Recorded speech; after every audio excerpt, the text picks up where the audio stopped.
Hello? Huh? How was your day been? Good.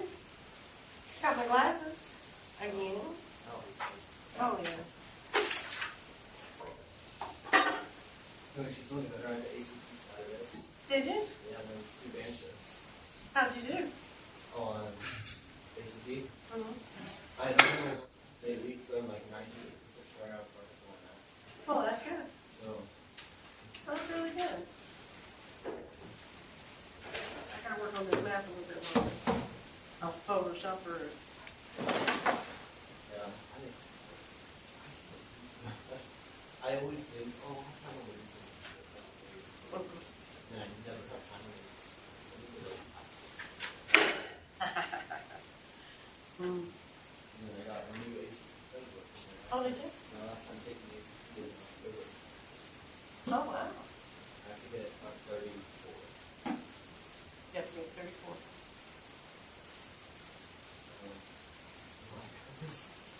I think you'll do all right. I have a 31 right now. Looking at 43.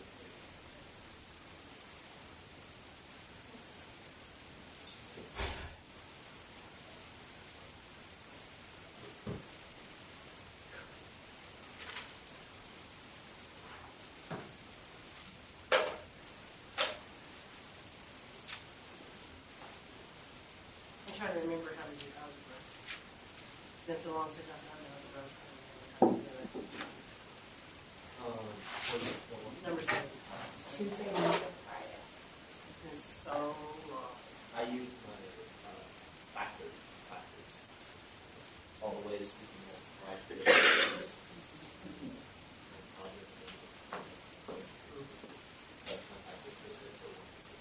Well, see, I figured out, I mean 7C, because I did 7B with no problem. I'm having a problem with the, Okay, sounds good, thank you. I'll figure. Are you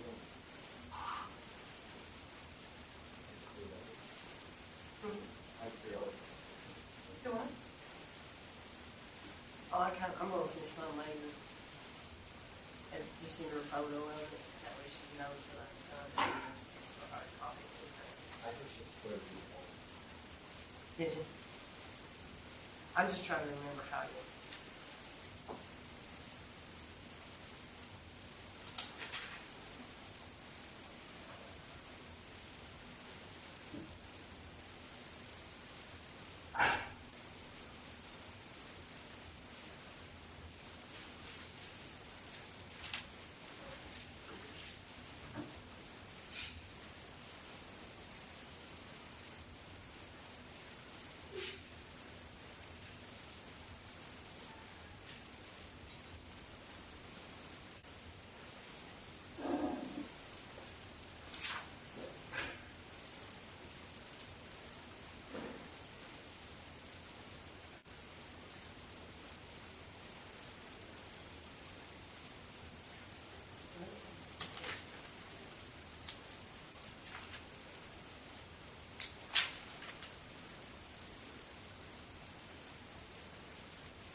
Oh, no, I didn't use that. No, it's fine.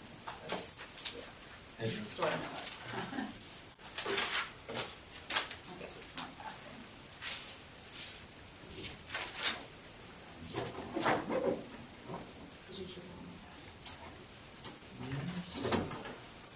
That's not right. I don't know why. 2.1 is the beginning of the page. The last bit.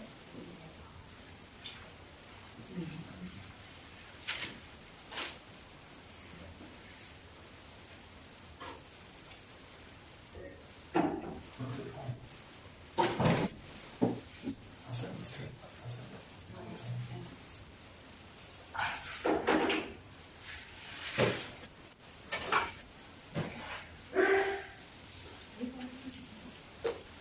I'll go home. I'll go class after this.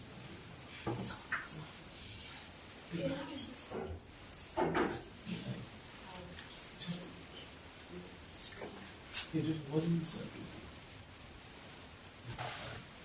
Why now? Because it wasn't like it started when she worked.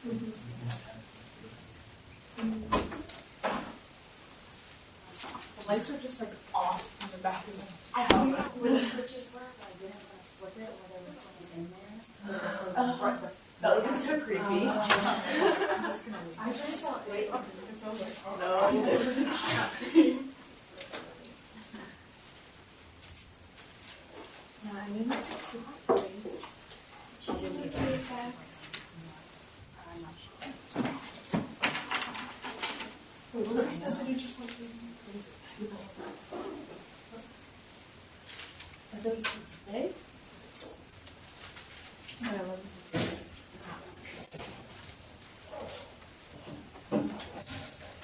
so you definitely compare answers? Why do you want That's true. to I saw that. Basically, No. that's Yeah, it's like I took. and you have to make like it's like a debate or and I stupid like last week and this week.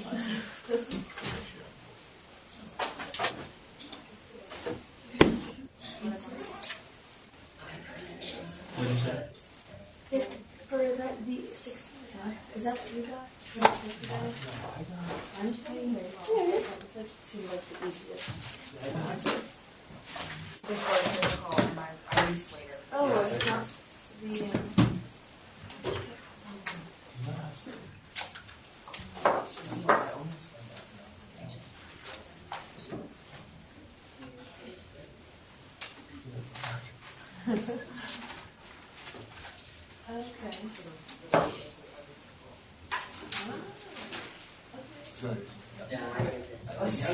Yeah. See that? No, my homework's way long. It's not fun. That's what I'm saying. I think I did it in it's formal. No, that's Okay, let's call your attendance. Megan. here. Megan. Here. Austin. Elsa. Here. Morgan. Here. All pretty square. Allison. Here. Katie. Here. Jessie. Here. Leah. Here. Catherine. Here. Madison. Here. Curtis. Here. John. Just have to read chapter. All right. Any question about the homework due today? I wanted to ask you about 2.2, number 21. All right. 2.2. Number 21.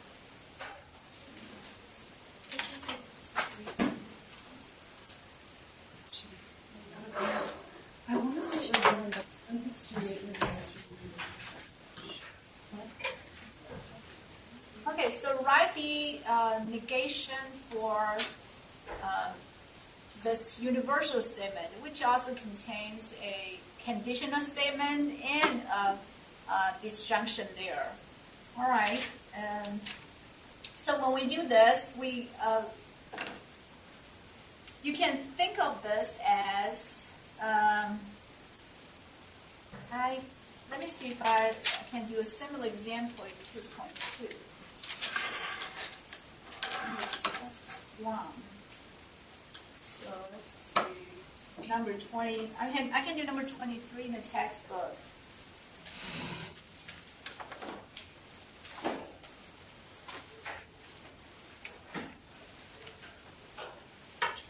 It says.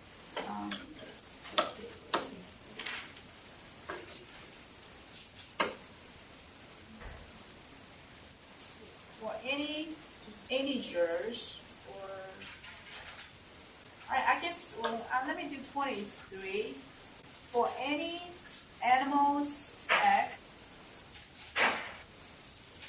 if x is a dog, you didn't change, huh? You don't have to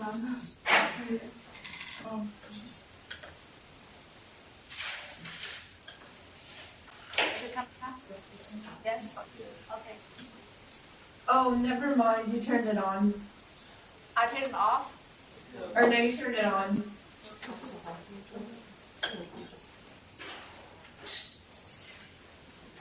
Oh, mine is flashing on. I turn it on.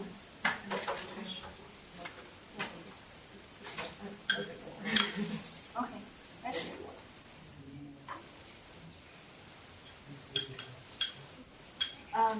Then X has paws, and X has a tail. All right, so in this statement, it combines pretty much everything we learned so far. And first of all, there's a universal statement, and then there's a conditional statement, and there's a conjunction. So when we do negation, so let's recall all these, all the sort of like formula, the rules. What is the negation of and statement? P and not Q. So if you have P and a Q, when you do negation, what would you get? What would you get? Negation of P or negation of Q. Say, if I say, to always use real life examples to help you to remember the rule. This is called, it's one of the De Morgan's laws. But if I say it's going to rain and snow today, rain and snow, and to prove that this statement is wrong, or to do the negation, it's going to be no rain or no snow. So you don't have to be both. You don't have to have no rain and no snow. So if it didn't rain, I would be wrong. If it didn't snow, I would be wrong. If it didn't rain and did not snow, I would be wrong. But really, we don't need both of them. If you have both of them, that would be great. No rain and no snow. But we don't need that strong statement. We just need no rain or no snow. So the negation, make sure you remember you change and to or. So in the first homework, when we had an and statement, when we did the converse, inverse, and not converse, inverse and contrapositive, you do have to change and to or the and. Let me switch you back a little bit to look at 2.1. Most of you got it right. If I marked on the paper, if you forgot to change that, yeah, right here. So for example, we did, if n is prime, then n is odd or n is 2. So when you do negation of this part, you got to change or to n. Similarly, then Jim is her father and Sue is her aunt. When you do negation, n has to be changed to or. All right, so go back to this example. So that's one of the things we learned in chapter 1. Now, secondly, there's an if-then statement. So what is the negation of a conditional statement? P and not Q.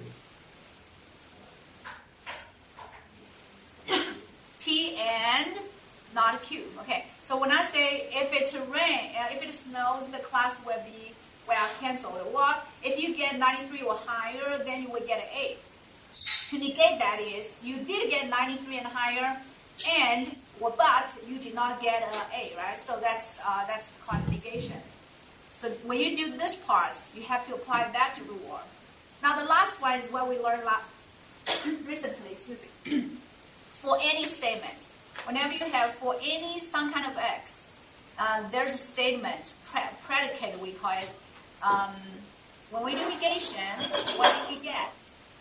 Just like saying think about the example I gave you. For any school bus X is yellow. So this part means it's a property about a statement, a predicate about this bus, this X.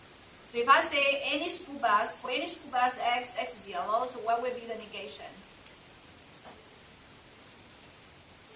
There exists a school bus X such that X is not yellow. Not yellow means it's the negation of X is yellow, right? So you got to do two changes when you do negation of universal statement. Change for any two there exists. And negate this part. X is yellow becomes X is not yellow. If I say every school bus is yellow, you got to say negation would be there is a school bus that is not yellow, right? Okay, that is consistent with the common sense we have. But if you have trouble doing by the common sense, this is the formula you can follow. Okay, so we got to combine all these three formulas for the rulers to do that question. Okay, so you can start with, for any, when I do negation, what would I get? What do I have to do? Two changes, remember? For any, there exists. So I would say there exists an animal X, such that what? What is the next change we got to do? Negation, right? So we're going to negate whatever the property, this whole thing, this whole statement, long statement about this animal X. So negate this part.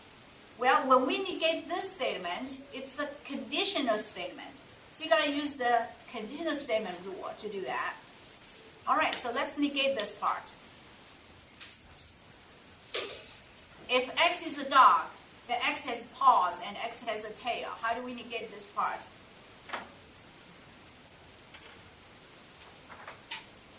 What's the negation? X Anybody is know? a dog.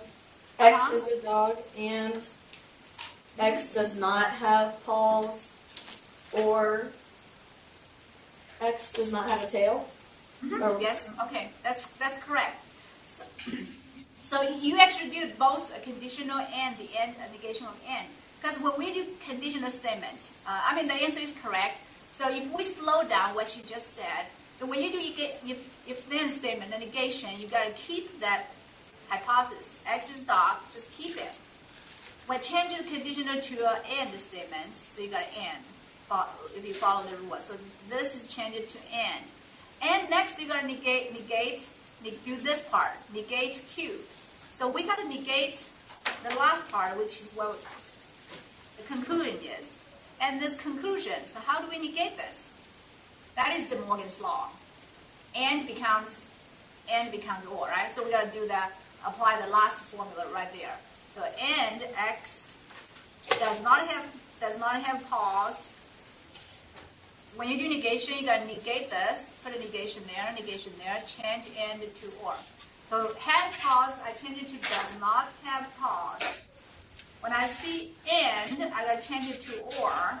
And I also got to negate X has a tail to X does not have a tail. Does not have a tail. So look, I used the three different colors. The black one is trying to negate the condition, the universal statement. For any becomes there exists. And following the rule, so we got when you do we change for any to the exists. And next part we got to do is to negate this rest of the statement.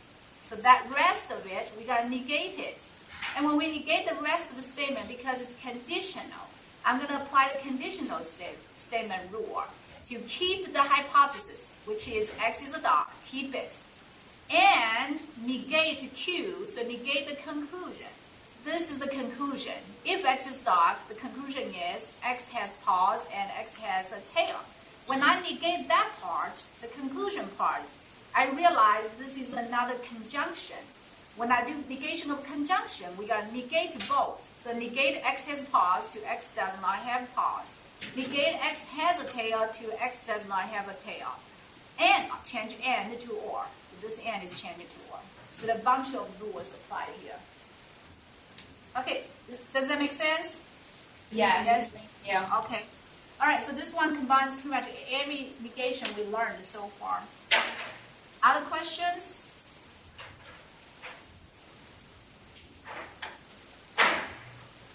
Is that the only one you have trouble with? Could you do 16F real quick? 16F. Right. You're talking about. 2.1. Okay, so the number at -1 is not equal to the square of any number. Is that right? Yes. Okay. I can do the one. I think we did maybe a similar one before. It says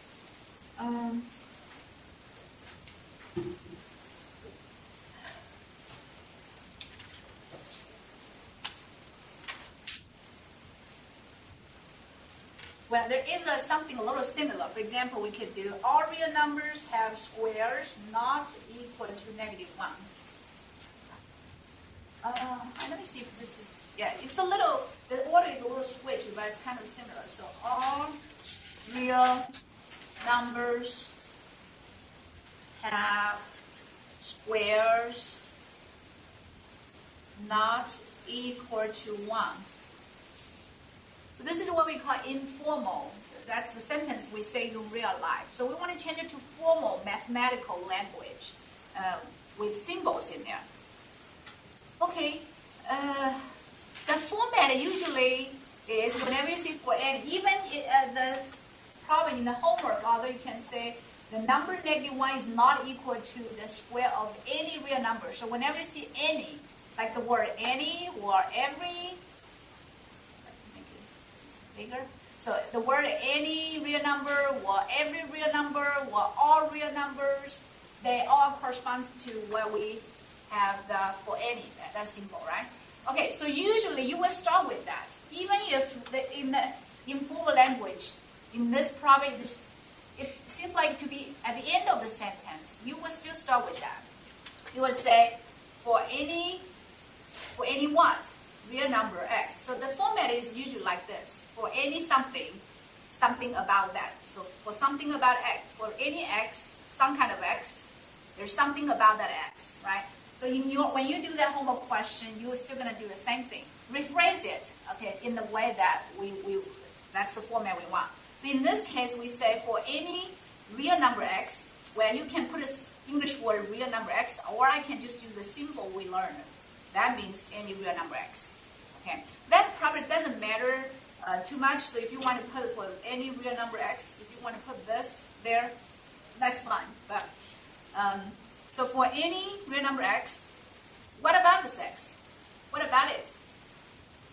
This x has squares not equal to 1, right? So which means x squared is not equal to -1, right? -1.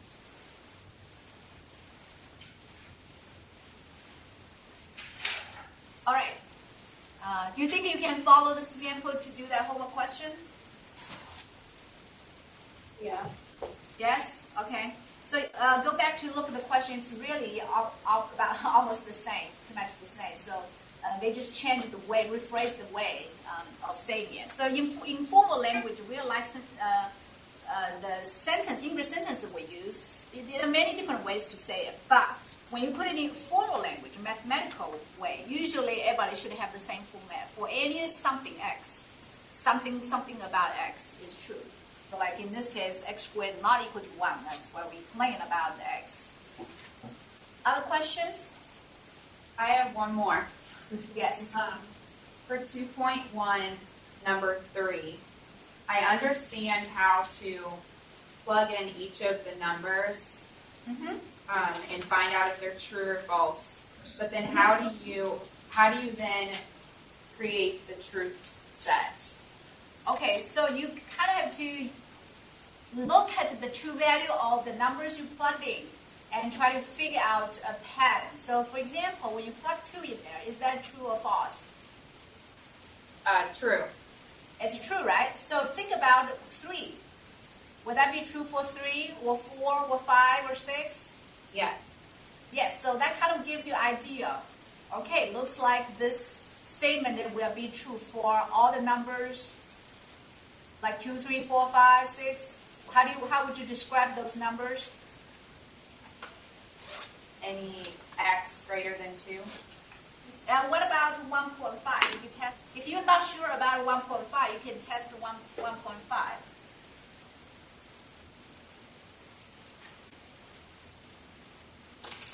Would that be true for 1.5 or not?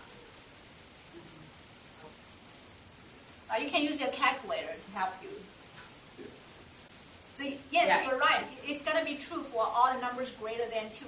It's also greater than or equal to 2, right? So I draw a number line here to see. I checked the 2. Yes, that's true. I checked the 3. That's true. I checked the 4. That's true.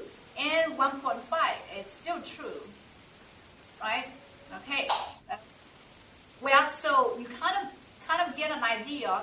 Looks like any number, it's going to be true. You can test the 2.5 or more numbers if you're not sure, but it should be true for all the numbers starting from where? Starting from 1, right? But not equal to 1. When you plug 1 in there, is that true or false? False, right? So it's not including 1. And then you may need to pick a number. When you pick the 1/2, which is between 0 and 1, when you plug it in there, you got, well, whatever it is. If it's true, and maybe you want to include that. If it's false, it probably works for any number between them, right? Okay.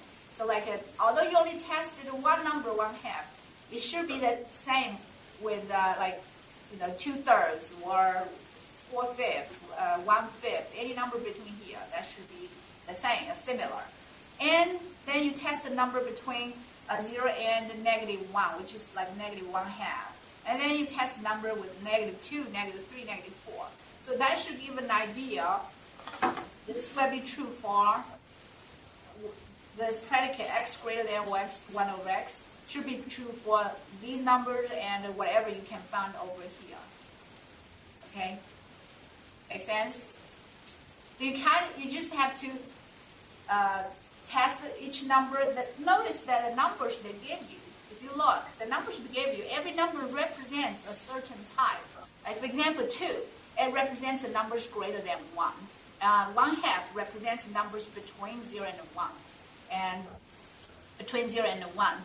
This is exactly -1. And -1/2 represents the numbers between -1 and 0. And -8 represents the numbers less than -1. So for each range, they ask you to pick a number to test. If you're not sure, say, well, look like it's true for numbers greater than or equal to 2, but what about numbers between 1 and 2? And you can pick one to test. You can add more numbers to test yourself in order to figure out whether the numbers between 1 and 2 make this true or false. So pick more numbers to test. What about the numbers between 0 and 1? Well, if it's false, then you don't use any of them. And what about the numbers between -1 and 0? And what about numbers less than -1? So for each range, you're supposed to pick one or more numbers to test whether you get true or false. Okay? So if you get it true, then all of these numbers, apparently from here we can see all the numbers greater than 1 will be part of the truth set. So when you write down the truth set, but there may be more. So if there are more, you got to test more here to figure out and put them there. Okay, if there's no more, and you just say that's it. If there are more numbers, put more numbers there. So the thing is, we cannot test every single number. But once you test the 2, 3, 4, 5, 6, 7, even 1.5, 2.7, 7.9 should all have the true value. So that's the one way. It's one way to do the problem. Just keep testing. The other way, if you have a strong background in algebra, you can really solve this inequality. And that involves, algebra part. I don't, because it's not an algebra class, I don't want to go into too much detail of that. If anybody knows how to solve this algebraically, that will also be correct. So when you do that way, you don't have to worry about testing numbers. You could just solve it to get the correct answers. Okay. All right. So, but testing numbers will also work. Did I answer your question? Yes. Yes? Yes? Okay. Any other question?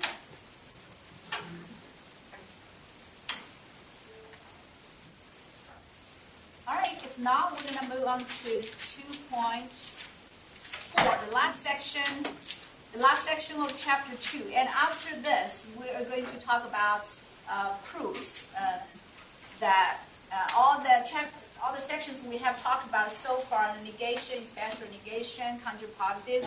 So all the logic stuff, we use them in the proof. Okay, so let's finish 2.4 first. Arguments with quantifier of the statements.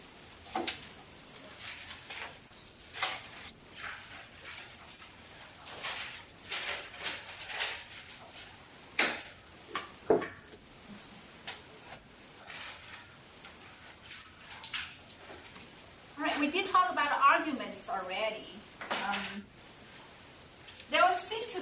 the grading the homework, I think most students did well. Some students still have some confusion about arguments. Okay, so argument, I gave you the example, say, if you come up with, to me, say, your syllabus says, if you get 93, if I get 93 or higher, then I should get an A. I have 94, therefore I should get an A. So this is the argument. Notice the argument has what we call premises. That's the explanations you gave me, the law. When attorneys defend for their clients, they always have to say by this certain law and by this fact. So that's the premises. And the final conclusion, therefore, something, that's the conclusion you draw from the premises. So we're still going to continue to talk about arguments, but we're going to include the quantified statements there. So the difference, there's not much big difference. Everything else is pretty much the same. Let me show you the argument we had before.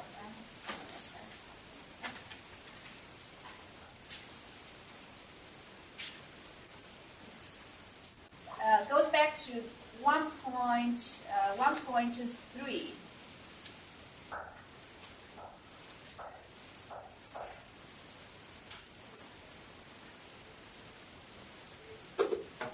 Are you have a slide here? Okay. So this section you can consider it with section compared with the section 1.3. It's almost the same. So the example I had before, say the syllabus says, if I get 93 or higher. So previously we say if I get 93 or higher, then I will get an A. That's what's in the syllabus. As a fact, I have an average of 94, therefore I should get an A. That was an example I gave you before in 1.3. But in this section, all we do is change the word in the syllabus, the statement in the syllabus.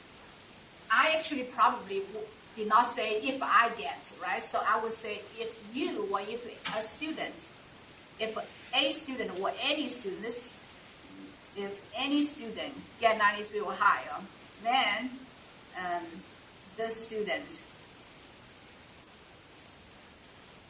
will get an A. And it works for, this policy works for any student. Of course, if you are a student of the class, it also applies to you. So because I am a student in the class, so I am a special case. And that should also apply to me. I have 93 and 94. So even if in my syllabus I didn't say I said you or maybe if any student. But for a specific case, that should also work. Or anybody, say Elena. If Elena has 94, therefore Elena should get an A. So that will be a special case. So you can see where is the difference from the argument we had before. Before, I have to give you a specific person. If let's say, James, if James gets 93 or higher, then James should get an A. But now it doesn't have to be a specific person, I or you or James or Elena. I could just put any student here. Okay, and so we later in that 1.3, if you remember, we talked about special cases, two special arguments. First thing we discussed was we draw a truth table to check whether an argument is true or false, valid or invalid. But there are two of them. We know for sure they are valid. So when you see these two special cases, you don't have to draw a truth table and to check whether it's valid argument or not. Do you remember those two special cases? Which two special arguments are always valid? Anybody remember from 1.3? Yes, that's right. Modus potens and modus tollens. So for these two special cases of arguments, they are always valid. You can still try to verify the validity with the truth table, but you don't have to because they are always going to be valid. But there are also two cases that are always false. Which two cases? Two arguments are always false. Invalid, I mean. Converse and Converse. inverse. Yes, that's right. I do have that slide here. So special cases are invalid arguments. There's one converse error, one inverse error. In last homework, we had this homework question. All you have to say, you don't really have to draw a truth table to show me anymore. When you see this, as long as the statement looks like this, we can go back to look at the homework. It was from argument, right? Yeah. Okay, like number 24. 24, it says, if Jules solved this problem correctly, then Jules obtained the answer too. Jules obtained the answer too, therefore Jules solved the problem correctly. That is a converse error. Can you see it? If you can see it, you can just go ahead and put it down. But they did ask us to write down the logical form of each argument. So when you do that, you will call this part, Jules solved this problem correctly, P. Jules obtained the answer to Q. So the first statement becomes P implies Q. Exactly what we have here. If P, then Q. And the second statement says Jules obtained the answer to, which is what we call a Q there. So it goes back to look, and that's Q. And look at the conclusion. It says, therefore, Jules solved the problem correctly, which is the P, statement P. So we got, therefore, P. So that problem number 24 fits exactly an argument of this form. And we discussed this before. It's called a converse error. And I give you a tip to help you remember why it's called a converse error, because it looks exactly like the converse. If P, then Q. If Q, therefore P. If Q, then P. That's called a converse, right? And we talked about this before. That may not be true. If I live in Columbus, then I live in Ohio. I live in Ohio, therefore I conclude that I live in Columbus. That would be false, right? So, and that's what we call a converse error. And in the homework, we didn't have an inverse error, but inverse error will be if P, then Q. If not P, then not Q. That's called an inverse error. Again, we can use the same example. If I live in Columbus, then I live in Ohio. Because I don't live in Columbus, my conclusion is I don't live in Ohio. Would that be true? No, right? I don't live in Columbus. I could be living in other cities in Ohio. Cannot conclude I don't live in Ohio. So that's called an inverse error. So for these two special cases, you don't really have to draw a truth table anymore. You will just say, okay, that's the converse error. That's the format, exactly the format of converse error. And that's exactly the format of the inverse error. So all you have to say is it's invalid. You can draw a truth table to show it's invalid, but you don't have to. Okay, so these are quickly go over what we discussed before. By the way, I don't. So we go back to the valid special cases of valid arguments. There are two of them. James just said it's one of them is called modus ponens, and the other is called modus tollens. Okay, so remember the format. What's the modus tollens? What's modus tollens? If P, then Q. P, therefore Q. Yes, exactly. So it's like repeating it. If P, then Q. P, therefore Q. So it's kind of like a repeating. If P, then Q. Modus tollens, it's like contrapositive. So if not Q, therefore not P. Very similar to contrapositive. So these two arguments, when you see them, if any argument that fit this form, you don't have to draw a truth table anymore. You just immediately say, okay, that's valid. Because that's what we discussed in class. It's modus ponens, it's modus tollens. All right, so that's what we discussed in 1.3. Now, 2.4, the same thing, but the only difference is modus ponens. You're going to have variable. It's like for any x, p of x implies q of x. And there is a special value for x. Let's say x equals a, therefore q of a. So this a here replaces that special, is a special case of x. Similarly for modus tollens.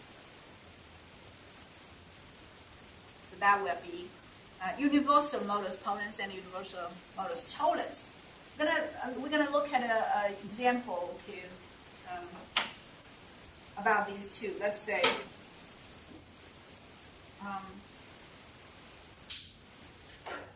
I think we did this example before.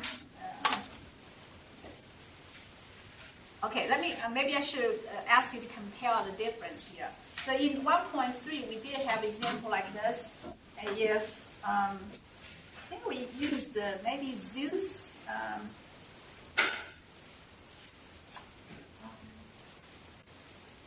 If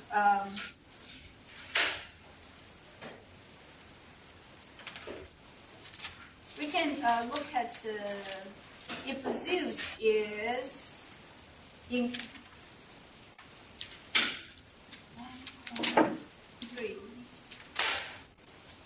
All right, so the example we did before, recall this example. If Zeus is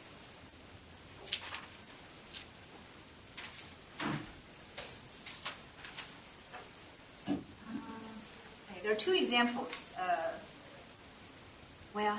Let me see what the best way to put it. Okay, so let me rearrange this here. So in 1.3 and compared to 2.4. So in 1.3 we had an argument. Let's start with, sorry, I'm probably going to change it. So if Socrates is a man, then Socrates is model.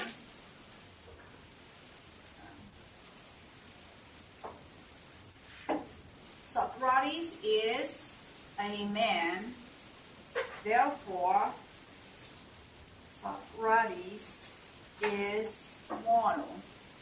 That's the example from 1.3.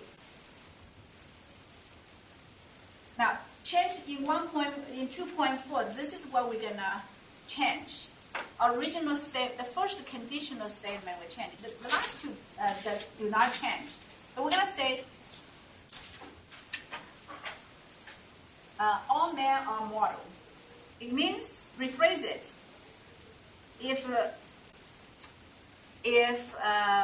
maybe I call it X. If X is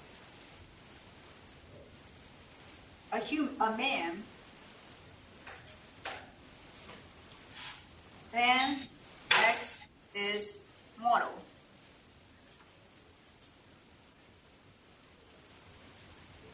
Socrates is a man, therefore Socrates is mortal.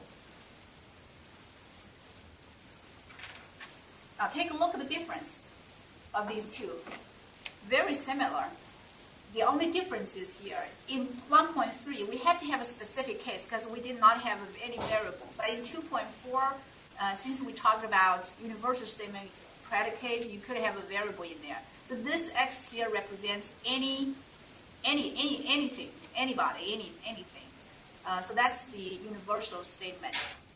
But when you apply it, you have because Socrates could be, is a man. So you plug it in. Socrates is for this X. If X equals Socrates, then Socrates is a man. Therefore, Socrates is model. So you just plug this person in there. So I'm going to use the formula to describe a symbolic form. So originally says, if Socrates is a man, that's our P. Then implies Q. This is our Q. So P implies Q. And P, therefore Q. But look at the format. That's exactly the modus ponens we discussed before. But since we introduced the variable x in there, not Socrates anymore, it's x is the man. So when you write down P, put a variable in there. But the sentence is still the same. It's just we don't have a specific person there. We have the variable x there. Implies Q of x. It's not saying a specific person is model. We're saying any x. Any x is model. And then this will be our variable A. So what's A? In this case, A is Socrates. Therefore Q of A. Socrates. You plug A into the original statement, P of x and the Q of x. So replacing x with A and A. So you get Socrates is a man, therefore Socrates is model. So you see the difference? Okay, so it's really very similar, almost the same, but we get a more general form that applies to anybody instead of just a certain person there. So when in this argument, it only says if Socrates is a man, then Socrates is a model. It may not apply to other people. Say if you say if James is a man, then James is model. We don't know whether that's true anymore. But in this section, this x can be replaced with any specific case. So similarly, this is modus. We call it modus ponens. And in this case, we call it universal because there's universal quantifier in there. So we call it universal modus ponens. Modus. This is way too big. I can't write it over there. Sorry. So universal modus ponens.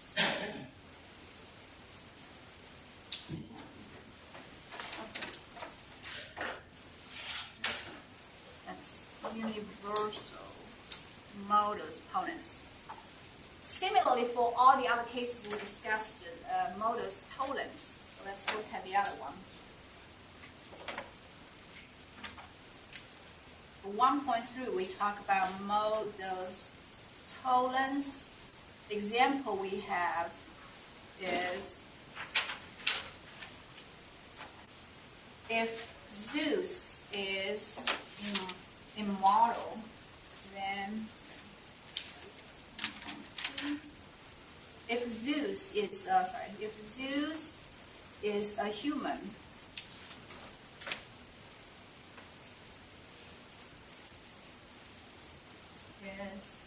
is human,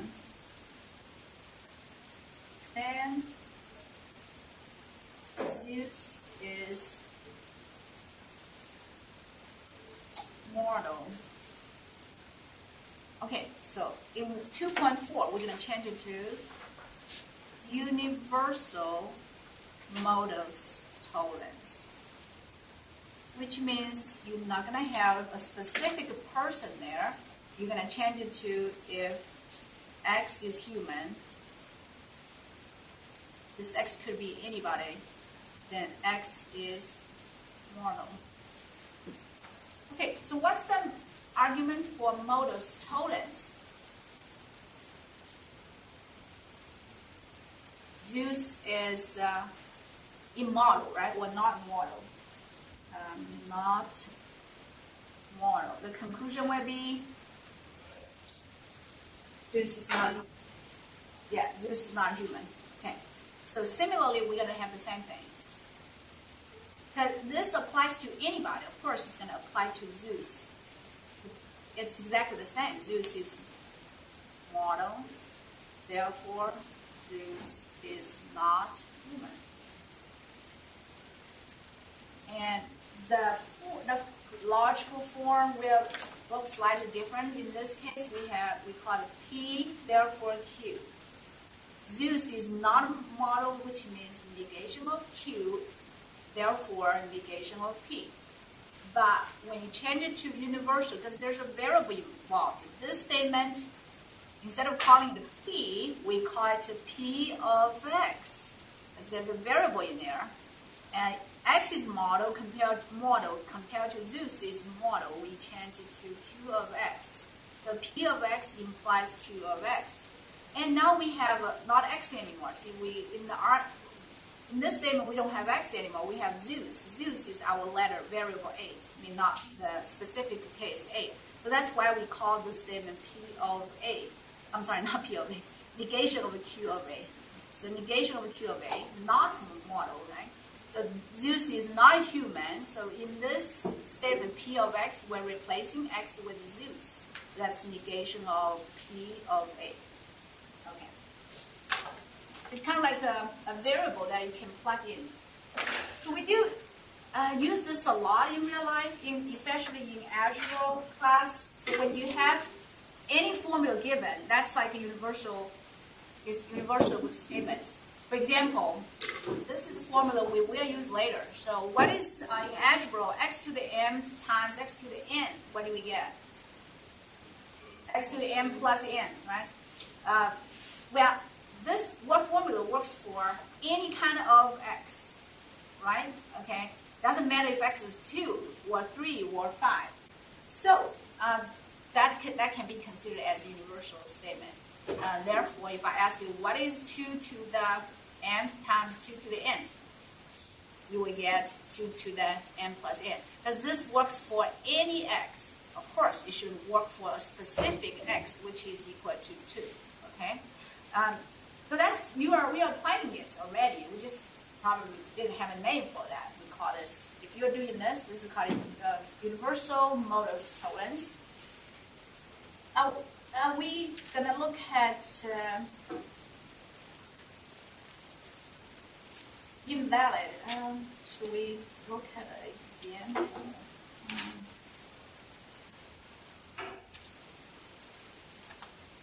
See.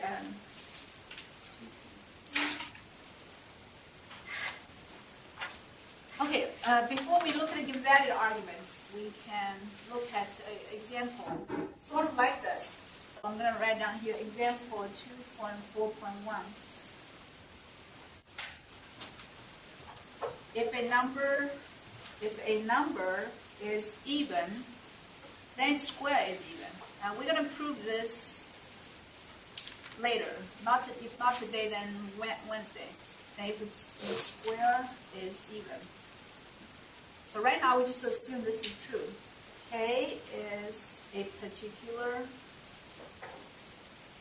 number that is even. Therefore, K squared. What's the conclusion about K squared? Yes. That's what the homework will ask you to do.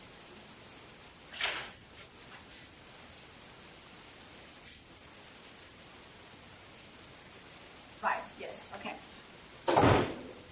So based on these two, if A is even, if a number A, which means any number A, is even, then its square is even. K, we don't know what K is, but it tells us K is a number that is even. Well, by this statement, K squared should be even, right? Okay, so this is called modus, a universal modus ponens. Now, what if I say we keep the same thing there, the same top, but I'm going to change the second statement. So if a number is even, then its square is even. So copy that. Its square is even. Now let's say I have a number k. So k squared is odd, or a particular number k.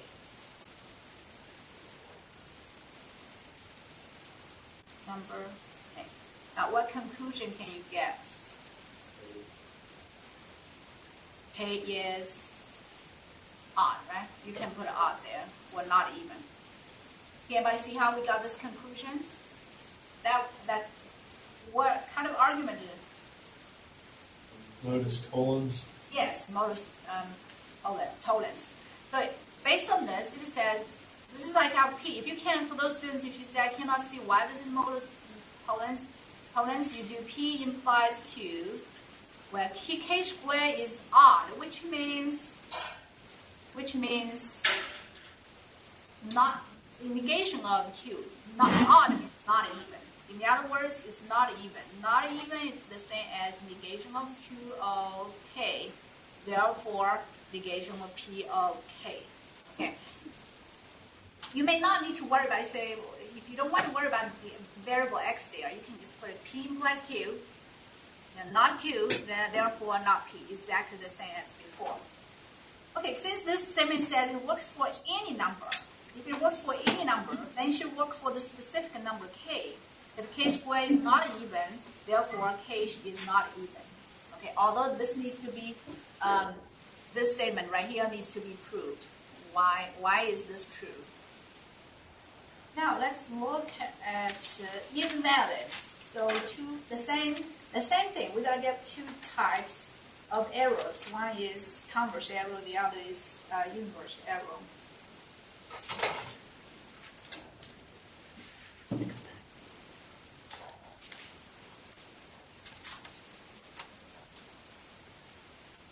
Okay. We can still compare.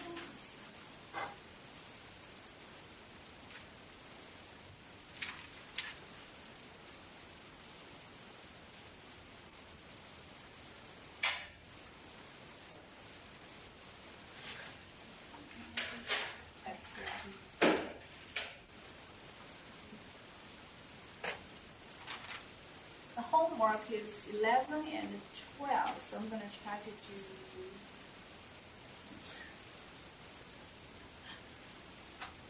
all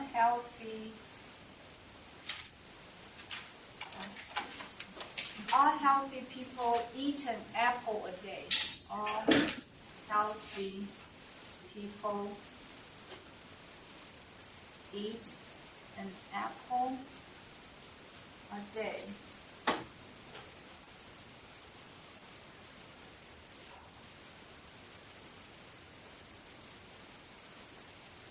Gilbert is not a healthy person. Not a healthy person. Therefore,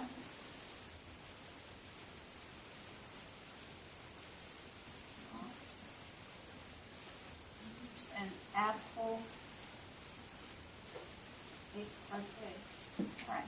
So take a look at this argument. Determine whether it's valid or invalid. If it's valid, you can just say by universal modus tollens or by modus tollens. If it's invalid, you're going to have to tell us whether it's a converse error or inverse error. Can you tell whether this, which one it is?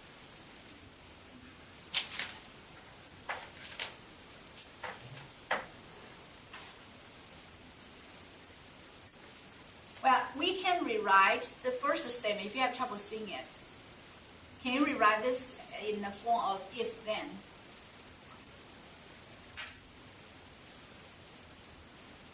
If a person X is, can you rewrite this? We did do homework like this right last week. So all healthy people eat an apple a day. Rephrase it. If a person, any person X, what? How do we continue? It's healthy. It's healthy, yes. Then what? They eat an apple a day. Yes, then X eats an apple a day. So when you rephrase it, it will be easier. It will be easier for you to see whether this, that we call this a P or P of X because it has a variable in there. This would be a Q. Originally we called it P implies Q. Now we call it P of X implies Q of X. So we plug in a specific person here. This statement will be converted to what symbol? Right here.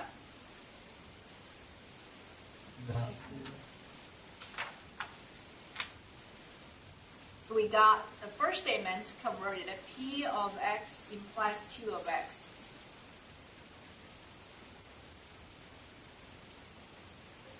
Huh? Not a healthy person. Not P of A, right? So not P of A. A here is this specific person if you want to just plug a person in here. If you say, well, can I not put the X in there? You can. It will still tell you the same thing. So what's the conclusion? What symbol do I use for the conclusion there? Not a Q of Hilbert. Okay. When it looks like all those X and Hilbert, the names that maybe makes it hard to see, right? So if you want, you can just put the letters. P implies Q, therefore a negation of P, and therefore a negation of Q. What kind of argument is this?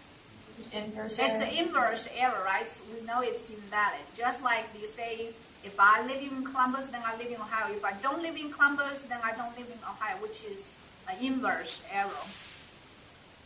Inverse arrow. Okay. If you have trouble seeing it, after you change it to the logic, the symbols, you should be able to see what arrow that is, or whether it's a format of valid argument. Okay, so as you can see, the only difference is in 1.3, we wouldn't say all healthy people eat apple every day. We would say if Hilbert is a healthy person, then Hilbert eats apple every day. But now we change it to any person X, and then you plug the Hilbert in there. So similarly for the other arrow, converse arrow,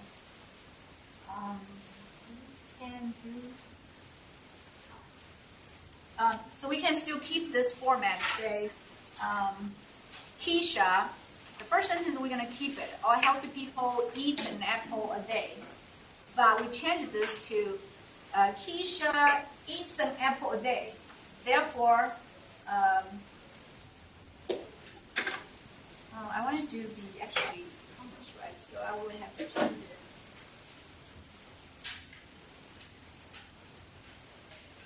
Let's do a different example.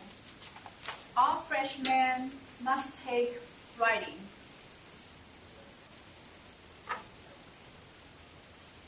Must take writing.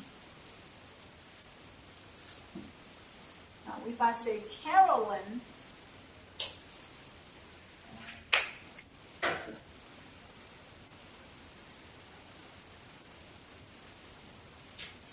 takes writing.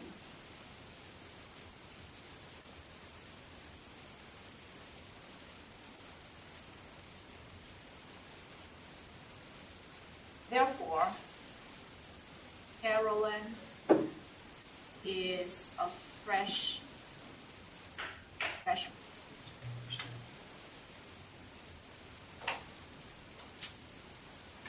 Okay, what kind of argument is this?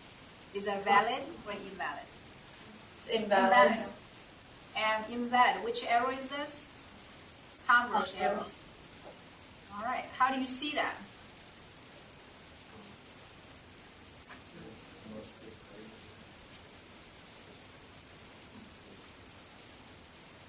Let's rewrite the first statement. Okay, how do we rewrite it to if-then statement? Can you do that? If a student, all freshmen must take writing. Rewrite it.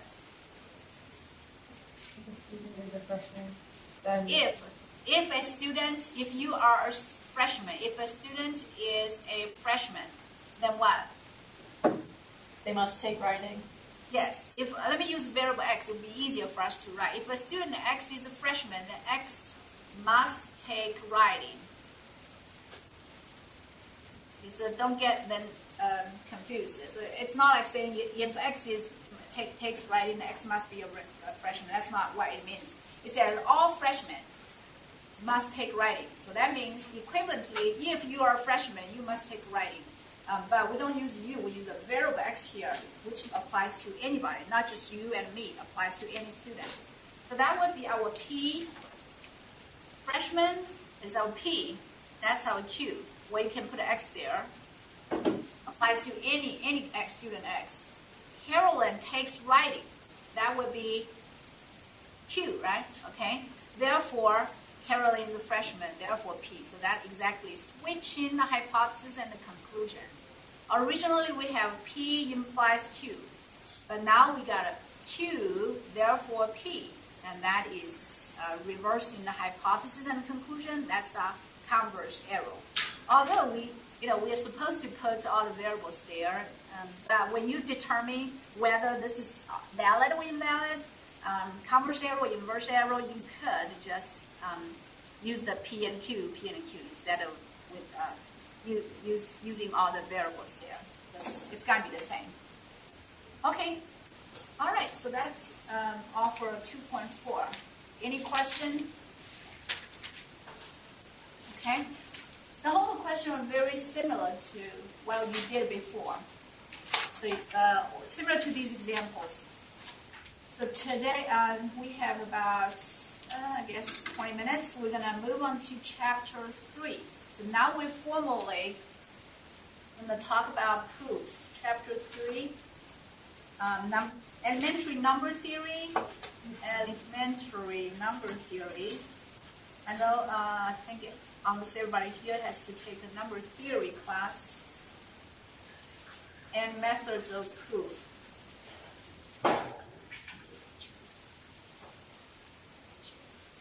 So mainly we will talk, in number theory, you're going to do a lot of proof problems. So a lot of things you take for granted. When you use the problem since elementary school, we never prove it. We just assume this is true. But we actually can prove them formally in number theory class. So in this class, we're not going to have too difficult number theory properties, theorems. We're just going to use elementary number theory, some of the basics to learn the methods of proofs. Okay, so we start, I think I mentioned in the first class, we have different proof techniques. So in this chapter, we're going to mainly talk about three different types. The first one is called direct proof. Direct proof. And then we're going to talk about something called indirect proof, which is more like counterpositive we discussed before. And then we can talk about something called proof by cases. So if you cannot prove it by one case, you could do 2 cases, 3 cases, depending on the problem. So that's what we're going to learn in this chapter. Later in chapter 4, we're going to learn another method. It's called mathematical induction.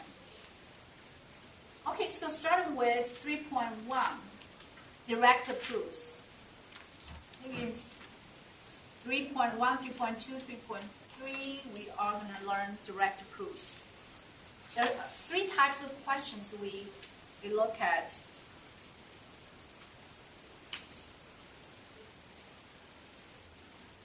Direct proof and counterexample. If a statement is true, you got to give a proof. If the statement is false, you give a counterexample. Section, the first part. Okay, so think about in number theory, we have a lot of properties. One I just gave you. If a number is even, then the square is even. Okay.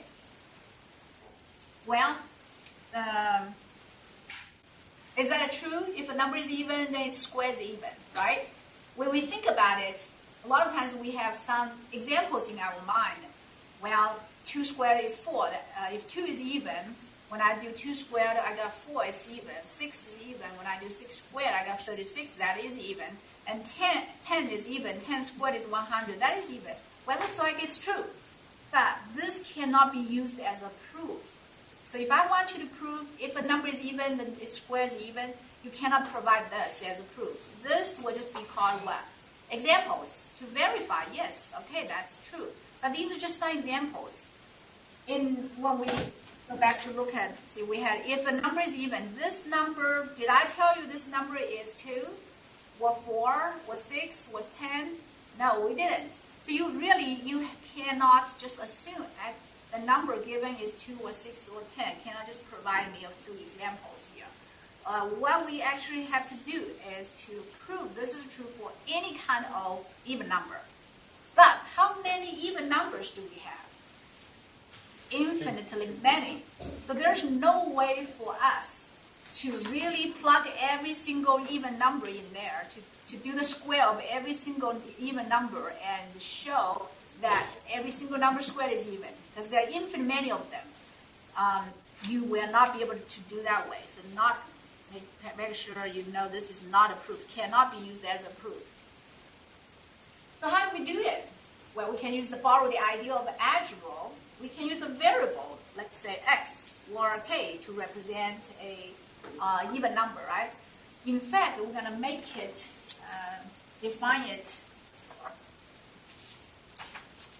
Well, we're going to have a formal definition here. So think about it. What kind of numbers are even? How do you describe an even number? Huh? Say it again.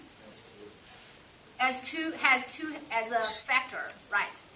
There may be many different ways to say it. Yes, James said any even number has 2 as a factor. Any other ways to say it? To say factor? Divisible by 2? Divisible by 2, yes. Any other way? A multiple of 2, right? Okay, so you can say an even number has 2, must have 2 as a factor, or is divisible by 2, or is a multiple of 2. Or sometimes we say 2 goes into that number. So anyway, many different ways to say it. So when we're going to describe it, so an integer is even. First of the definition, an integer n is even if and only if and only if. All the definitions will be if and only if. We talked about this before, and we can use those arrows, double arrow sign to describe if and only if, which means if it is even, then something happens. If you have something, then that's even. That's the definition of even. If and only if n equals twice some number equals twice some integer. Okay, so that's the definition. You could say twice times the integer. You could say a multiple of 2, or it has a factor of 2, or divisible by 2. Now, how do we describe this symbolically? Twice some integer. So n equals 2 times the integer. How do we describe an integer?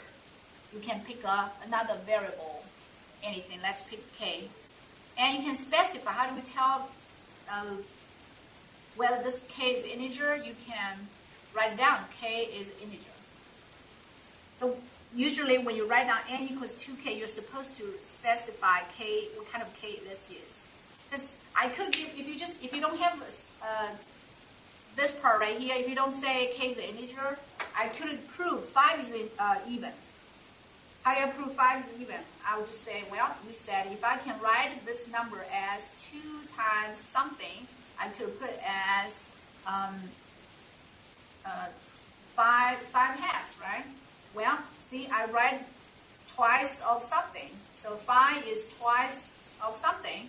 Then 5 is even? No. Why? Because this is not an integer, right? In the definition, that's why this part is important. That part, k right there, has to be an integer. Otherwise, you can prove 5 is even. Okay, so similarly, how do we prove, how do we define, or how do we rewrite an odd number? So let me write here. So n is even.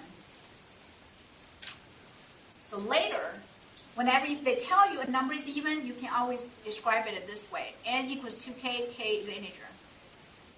What if n is odd? Odd number can always be written as a even number plus 1. Okay, so that's the definition. What's the odd number? It's n equals twice some integer plus 1. Okay, so I'm going to go ahead and use the symbols. N equals 2 times the integer plus 1, and k right here again is the integer.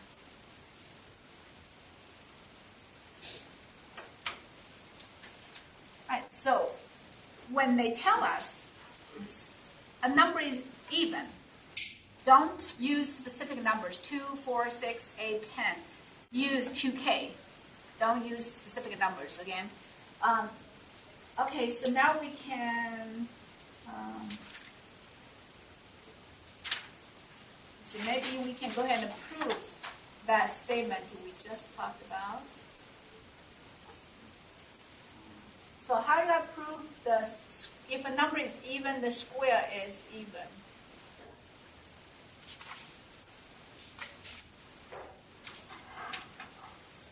Example, if a number is even, then its square is even.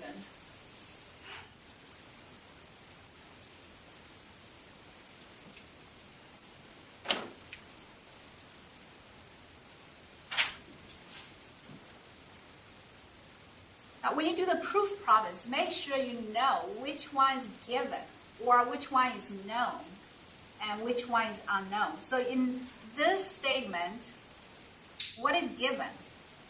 What is known? What do we know? We are given.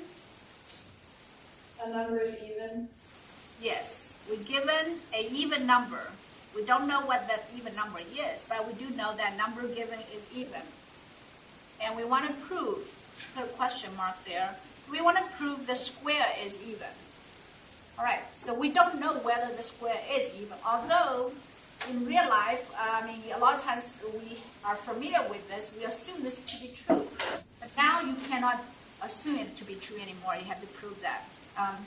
Okay, so since we have an even number, but don't pick 2, 4, 6, we're going to use 2k to describe it. So let 2k,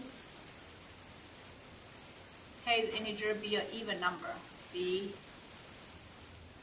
a even number. And look at the format of 2k. This 2k can represent any even number, right? Can represent 2, can represent 0, can represent 100. So that's the number given, 2k. Now we want to prove the square. So how do I square this number given? The number given is 2k. I want to prove the square of this number. So I'm going to square it. Just like you did in algebra class, words to symbols. Its square means 2k. This it means 2k. 2k square, I'm going to do 2k squared. And what do we get now? Yes, 4k squared. Be careful, don't get 2k squared, because I saw in the past some students got 2k squared. So when you do 2k squared, you have to do 2k times 2k. 2 times 2, that's 4. K times k, that's k squared. Or you can apply one of the formulas we had. You square each factor. 2 squared is 4, k squared is k squared. Whatever way you do, make sure you get this right. Okay, when we look at 4k squared, how can we tell whether 4k squared is even? Go back to the definition. What kind of numbers, what kind of form do we have? Do we have for even numbers? You have to be able to use what James said. This n must have a factor 2, right? Or the other student said it's divisible by 2. Looking at the format, it's like factoring 2 out of n, right? So whatever you do, if you can factor out a 2, then you can call n is an even number. If you cannot factor out a 2, it's not even. It's odd. So right here we have 4k squared. Although you may say, well, any number times 4 should be even. Well, it's again something we haven't proved. So in order to follow the definition says an even number is 2 times the integer. So I'm going to try to factor out a 2 from here. If I factor 2 out here, what do I get? 2 times what? 2 times what equals 4? 2k squared. Yes. So you break down 4 as 2. You factor 1, 2. You factor 2 out of 4. You get 2 times 2. And that k squared, just leave it. And I'm going to put it in the parentheses. Now look. The square of even number equals 2 times, what's that? What is this in the parentheses? What kind of number is that? An even number. Yes, we don't really need that strong though. We just want to show this is even. As long as the other part is what? An integer. That's all we need, right? So is this an integer, 2k squared? Yes. Yes, why is that an integer? Because k is an integer. When you square it, you still get an integer. And when you multiply by 2, you still get an integer, right? So you can say since 2k squared is an integer, 2 times, we got exactly the format we need. So 2 times k squared is even.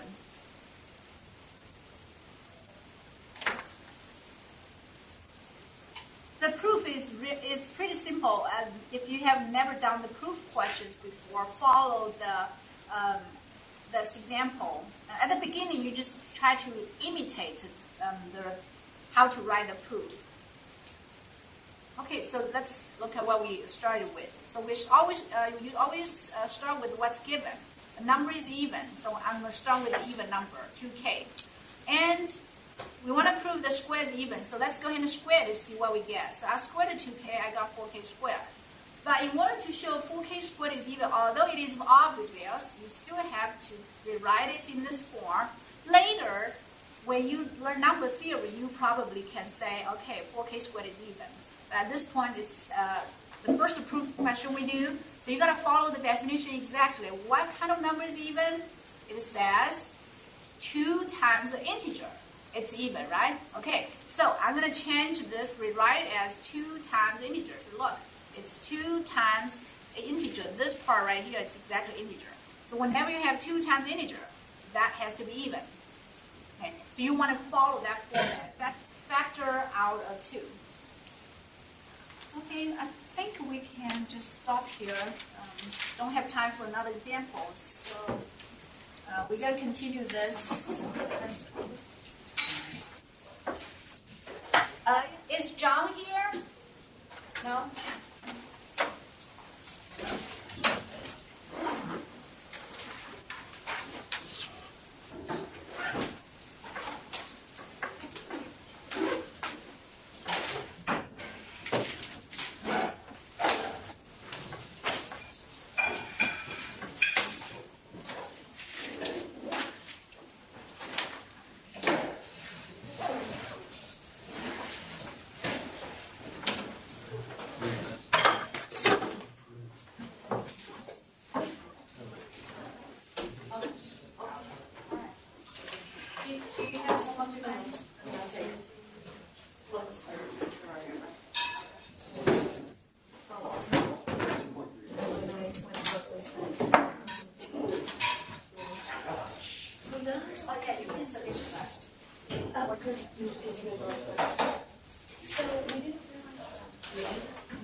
Your meeting has ended.